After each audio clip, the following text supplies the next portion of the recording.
حي على الفلاح.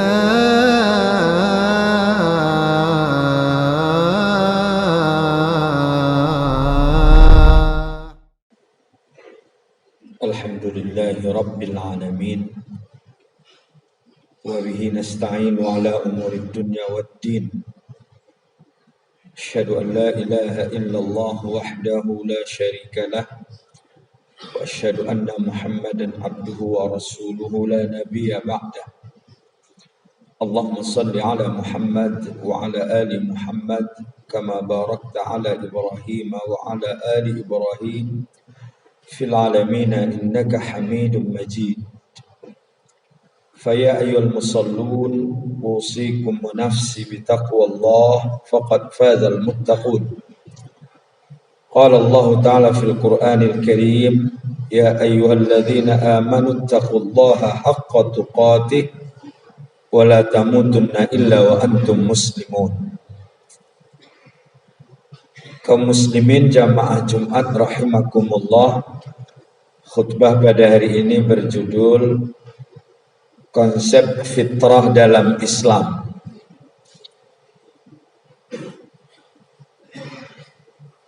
Fitrah adalah satu terminologi yang dihadirkan oleh Al-Quran, dihadirkan oleh hadis Nabi.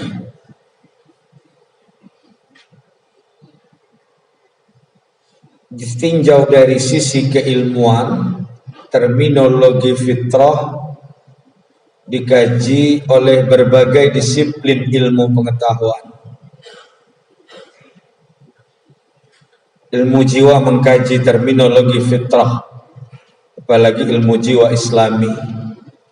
Kemudian akhlak juga mengkaji tentang terminologi fitrah, tarbiyah atau pendidikan, dan terakhir adalah sosial. Kata fitrah dalam Al-Quran, dalam hadis Nabi, satu istilah yang bisa dilihat dari berbagai dimensi, dari berbagai sisi, walaupun dari sekian dimensi dan sisi bisa diarahkan kepada satu substansi, yaitu tauhid, Islam, dan beragama. Dalam Al-Quran ada kata fitrah hadir, diantaranya dalam surah Ar-Rum.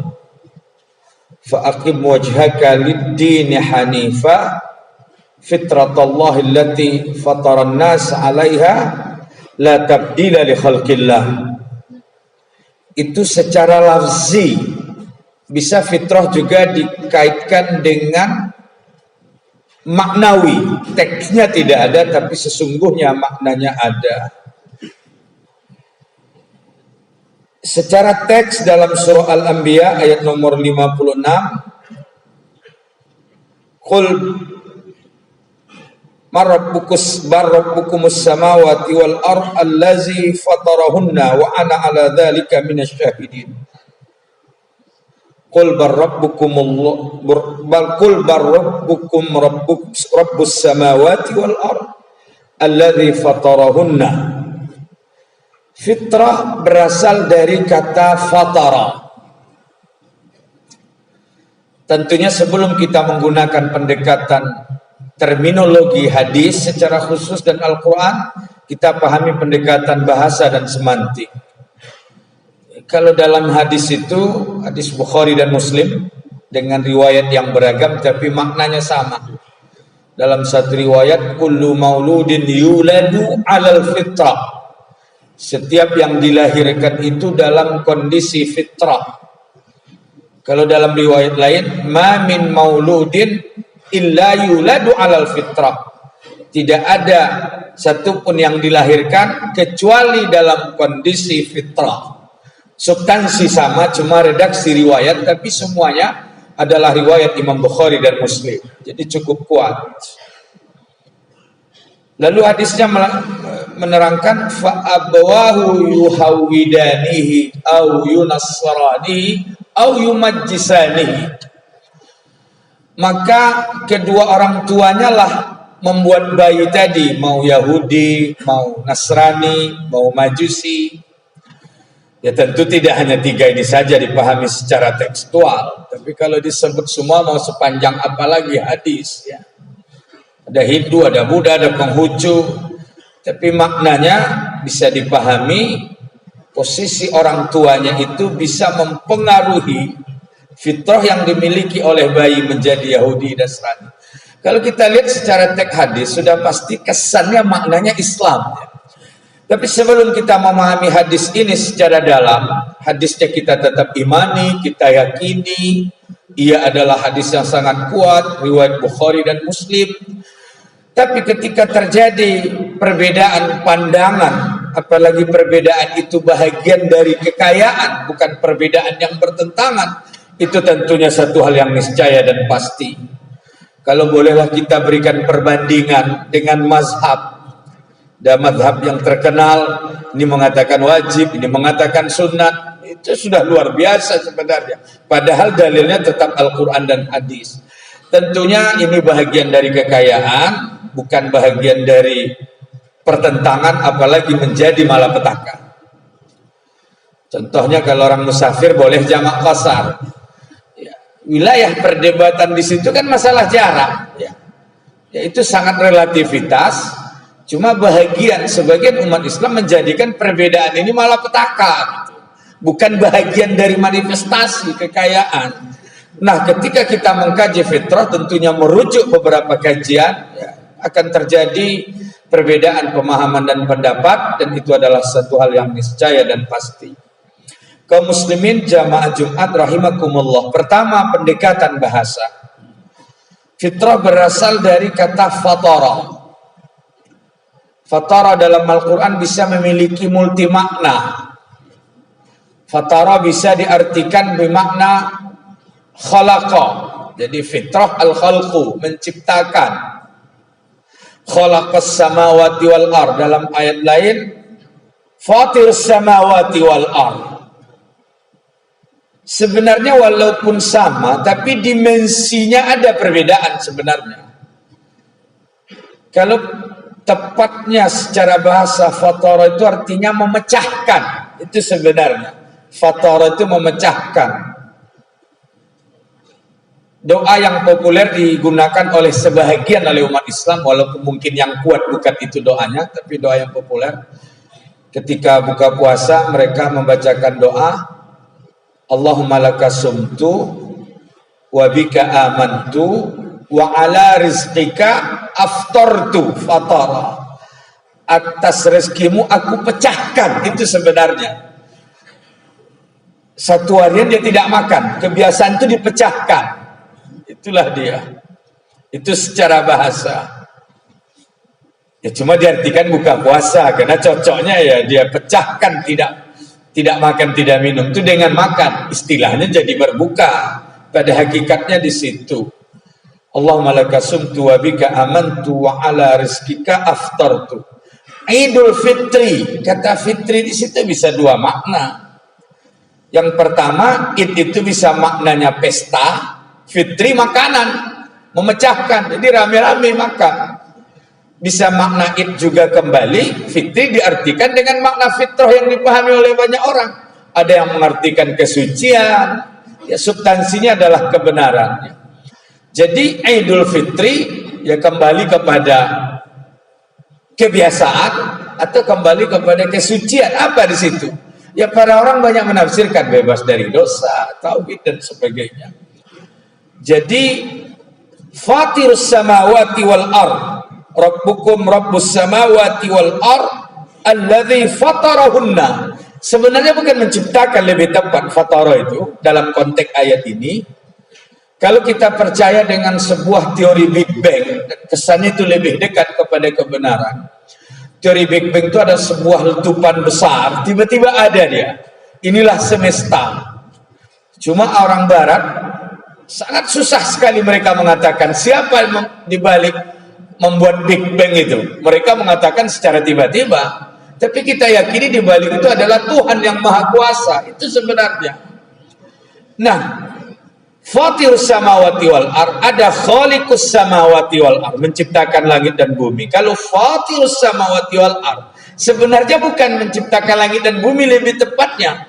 Tapi setelah terjadi teori Big Bang, lalu itu dipecah-pecahkan. Teori Big Bang itu kalau letupan besar, maka jadilah semesta. Itulah dipecah-pecahkan oleh Allah. Maka jadilah bumi, jadilah planet. Bumi pun berpecah-pecah. Makanya Al-Quran menggunakan kata fatirus samawati wal ard. Cuma diterjemahkan menciptakan, yang padahal sesungguhnya tidak. Tapi substansinya memang menciptakan langit dan bumi. Sama istilah hari kiamat itu luar biasa banyaknya. Al-Qari'ah, Mal-Qari'ah. Kemudian ada lagi kata at-tariq wa ma adraka mat-tariq, terjemahan kiamat. Sebenarnya tariq itu bukan kiamat ya, tapi peristiwa gitu. At-tariq itu sesuatu yang jatuh. Jadi sebenarnya angkasa luas ini, katakanlah ada bintang, galaksi, itu dari satu bintang ke bintang lain jaraknya luar biasa. Nggak ada apa-apanya bumi ini. Jadi contohnya, bumi dengan bulan amat dekat. Bumi dengan matahari lebih kurang 2.100.000 kilometer. Karena jarak matahari dengan bumi itu dengan kecepatan cahaya 3 kali 10 pangkat 8, sekitar 1 detik cahaya melewati 196.000 mil. Kalau dikilometerkan, 1 detik cahaya 300.000 kilometer per detik. Cahaya matahari sampai ke bumi itu 7 detik. 7 kali 200.000 kilometer, 7 kali 300.000 kilometer, sekitar 2.100.000 kilometer. Panasnya nggak tanggung hari ini, 30 derajat, luar biasa. Nah, itu matahari. Tapi galaksi dengan galaksi yang lain, katakanlah kira-kira yang kita lihat bintang dengan bintang yang lain, itu jaraknya luar biasa. Jaraknya berapa? 200 tahun kecepatan cahaya, luar biasa. 200 tahun kecepatan cahaya. Nah, at-tariq itu apa? Sudah ada bintang-bintang itu udah punah, udah jatuh, sudah nggak berfungsi lagi. Nah, karena jarak yang amat jauh, belum sampai ke bumi, itu bisa ribuan miliaran tahun baru sampai. Di satu saat dia akan benturan dengan bumi, itu yang disebut dengan kiamat. Tapi kenapa Allah gunakan kata at-tariq? At-tariq itu artinya apa? Bintang yang sudah jatuh, gitu, sudah tidak berfungsi. Ya, itulah disebut peristiwa kiamat, benturan antara satu sama lain. Nah, cuma redaksi kiamatnya banyak Allah gunakan dalam Al-Quran. Esensinya itu, walaupun substansinya adalah kiamat. Sama halnya dengan kata fitrah. Lalu apa yang dimaksud fitrah ya dalam hadis Nabi secara khusus? Inilah kita coba sajikan dalam khutbah yang sangat singkat, mudah-mudahan bermanfaat. Hadis itu berbunyi, kullu mauludin yuladu alal fitrah. Setiap bayi yang lahir dalam kondisi fitrah. Fa abwahu, maka kedua orang tuanya, mungkin secara tekstual orang tua, tapi kalau secara hakikat kan tidak, lingkungan. Apalagi dalam kajian ilmu lingkungan ya, bahwa lingkungan itu sangat mempengaruhi kehidupan seseorang, pola pikir, bahkan agama seseorang. Kalau ungkapan an-nasu ala dini mulukihim, manusia itu agamanya bisa berada di tangan penguasanya. Kalau penguasanya PKI, dengan rekayasa dia bisa dipekaikan dia banyak orang. Itu yang disebut an-nasu ala dini mulukihim. Jadi tidak serta-merta, tapi seorang bayi tadi, orang tuanya betul-betul dia sangat menguasai terhadap bayinya, sehingga dia bisa membentuk bayi itu. Nah, kullu mauludin yuladu alal fitrah. Setiap bayi yang lahir dalam kondisi fitrah. Nah, kira-kira apa yang dimaksud fitrah ini? Maka bapak ibunya yang membuat ia Yahudi atau Nasrani atau Majusi. Memang lanjutannya itu adalah kama salil bahimati tuntijul bahimah. Ya, hal tara fiha jad'an. Nah, kalau kita pahami hadis ini, apa yang dimaksud fitrah di situ, sehingga beragam pandangan ulama. Kata fitrah di situ banyak pemahaman, pasti mengkaji dan mencari dukungan dari ayat-ayat lain. Sehingga dia mengatakan fitrah di situ adalah potensi. Fa'alhamaha fujuraha wa taqwaha. Potensi menerima sesuatu yang baik dan potensi menerima sesuatu yang buruk. Itu satu pemahaman. Abdullah ibnu Mubarak, seorang pakar hadis, walaupun banyak dikritik dalam masalah ini, dia menafsirkan fitrah di situ adalah asyaqawah was sa'adah, kebahagiaan dan kesusahan. Nah, ada yang menafsirkan di sini adalah al-fitrah di sini adalah al-khalqu, ciptaan. Jadi ma min mauludin illa yuladu alal fitrah. Jadi yang dalam rahim itu diciptakan Allah. Ya sudah pasti. Dalam surah Al-Mu'minun itu adalah proses penciptaan manusia. Tidak ada yang menafsirkan. Karena al-fitrah di situ makna al-khalq, penciptaan. Tapi yang lebih dekat, khatib melihat dua yang terakhir yang akan disebutkan. Yang pertama, fitrah di situ adalah tauhid. Yang kedua adalah al-Islam. Mungkin terminologi Islam erat dengan tauhid, atau mungkin agama-agama dulu juga walaupun dia bertauhid, tapi hakikatnya Islam juga. Atau Islam sekarang yang hakikat Islam itu adalah tauhid. Bisa kita kawinkan bahwa Islam itu adalah tauhid dan tauhid itu adalah Islam. Nah, khatib lebih cenderung melihat bahwa setiap bayi yang lahir itu berarti Muslim. Kalau kita yakini adalah Islam.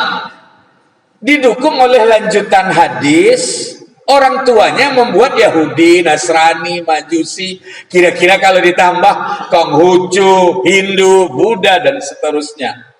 Tapi cukuplah simbolnya ya, Yahudi, Nasrani, agama Samawi, tapi tetap syirik juga, udah rusak. Atau Majusi, simbol agama non-Samawi ya, agama ateis, tanpa harus menyebutkan banyaknya muncul agama-agama hari ini. Nah, kalau melihat teks agama itu berarti lebih tepatnya Islam. Nah, yang menafsirkan sebenarnya lebih tepat, yang lebih kuat itu adalah tauhid, yang dalam konteks pasca Nabi, karena Nabi yang mengeluarkan hadis ini. Ya, tauhid yang dibawa oleh Nabi itu adalah Islam. Jadi lebih kuat ditafsirkan dalam konteks pasca Nabi adalah setiap bayi yang lahir adalah Muslim atau bertauhid. Didukung oleh surah Al-A'raf. Oleh sebagian ulama mengungkapkan argumentasinya dalam surah Al-A'raf. Allah berfirman, wa idh akhadha rabbuka min bani adama min zuhurihim dzurriyyatahum. Allah buat transaksi. Ini ayat dalam surah Al-A'raf.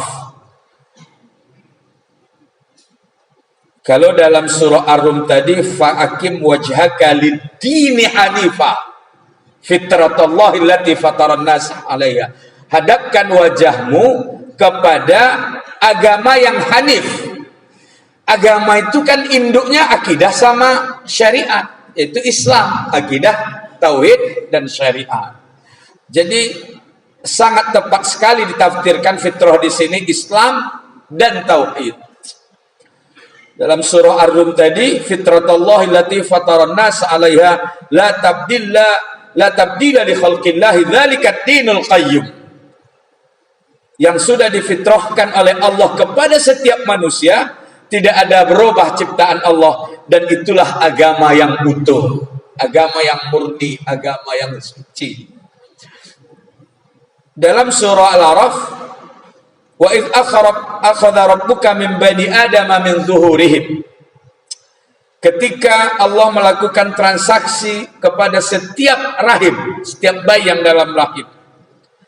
Kira-kira transaksinya Allah bertanya, wa dzurriyyatahum wa asyhadahum ala anfusihim. Allah melakukan transaksi dan bertanya di rahim dulu. Cuma kita sudah lupa.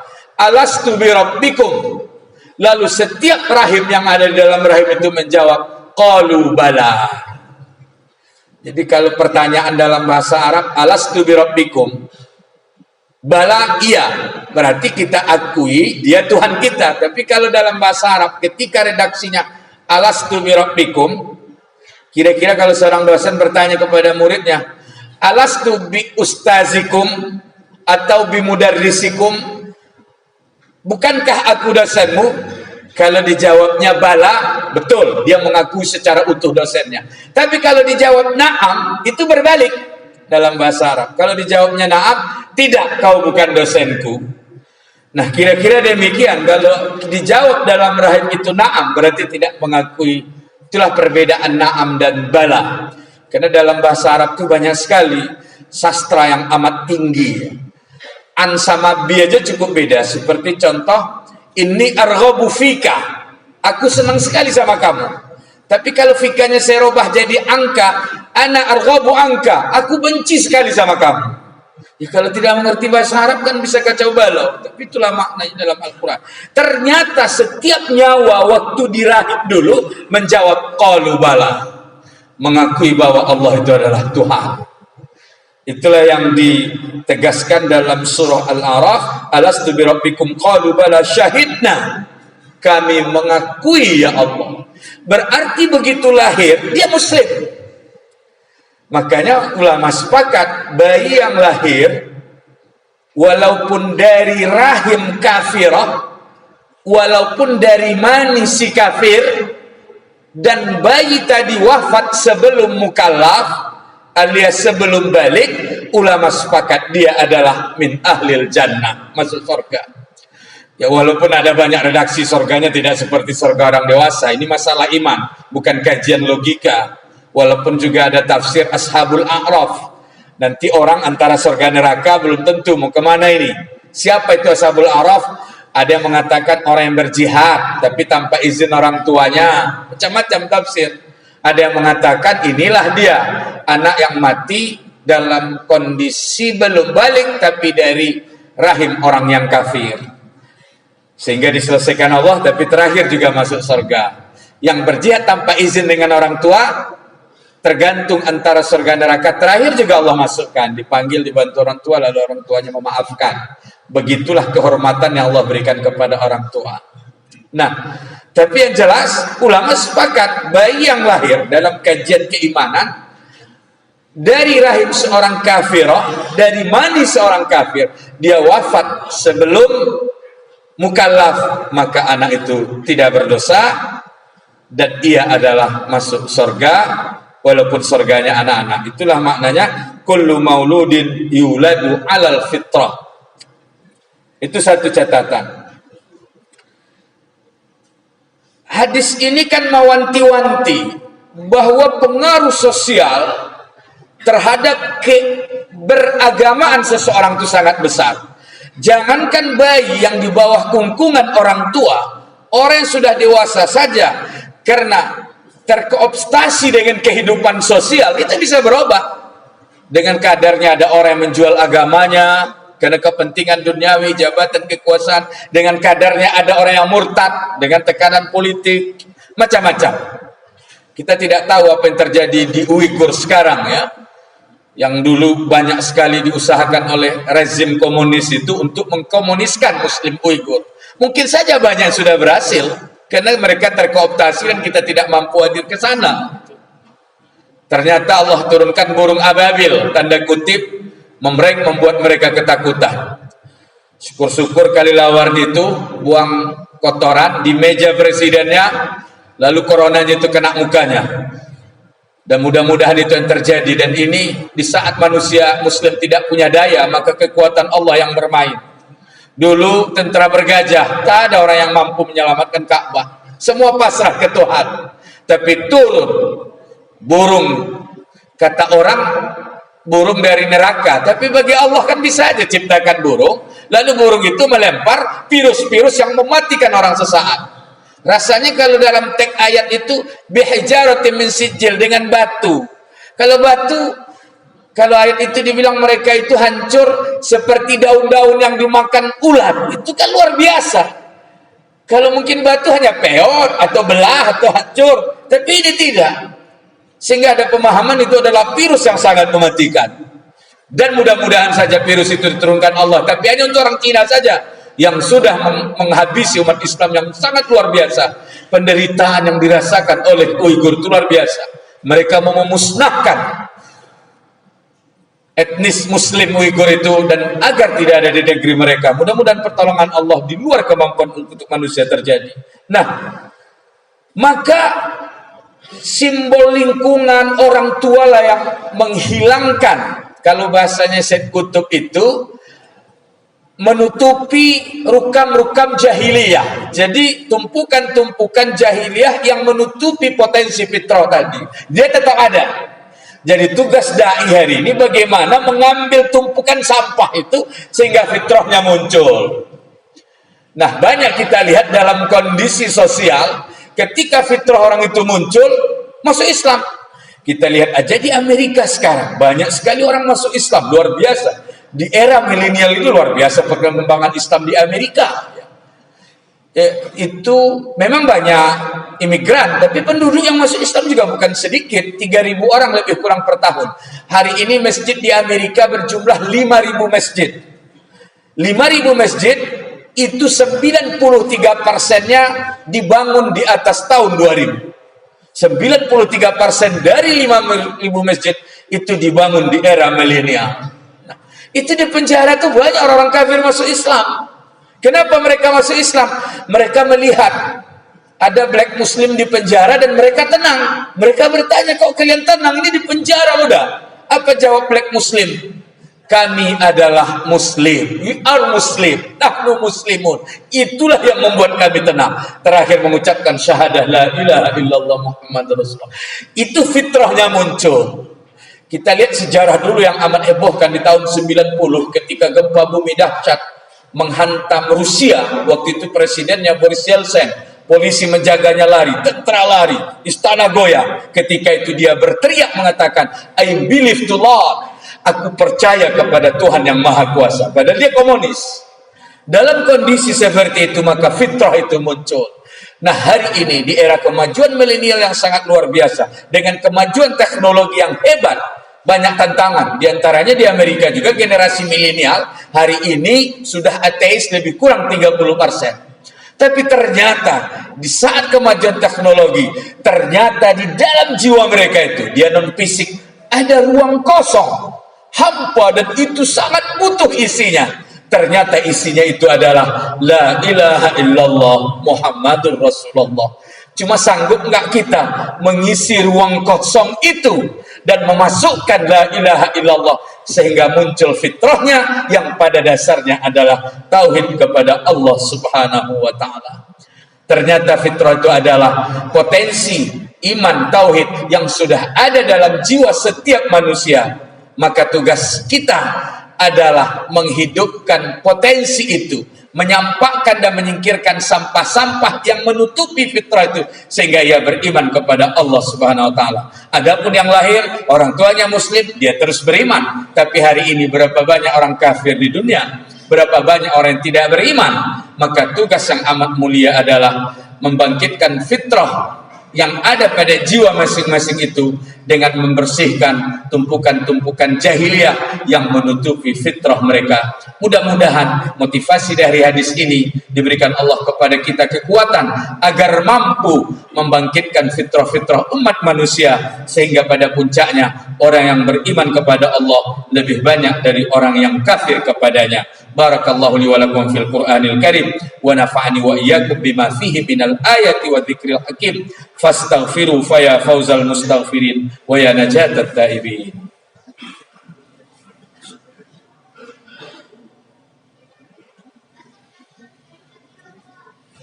Alhamdulillahi rabbil alamin wassalatu wassalamu ala asyrafil mursalin wa ala alihi wa sahbihi ajma'in. Amma ba'd. فيا أيها المصلون أوصيكم ونفسي بتقوى الله فقد فاز المتقون.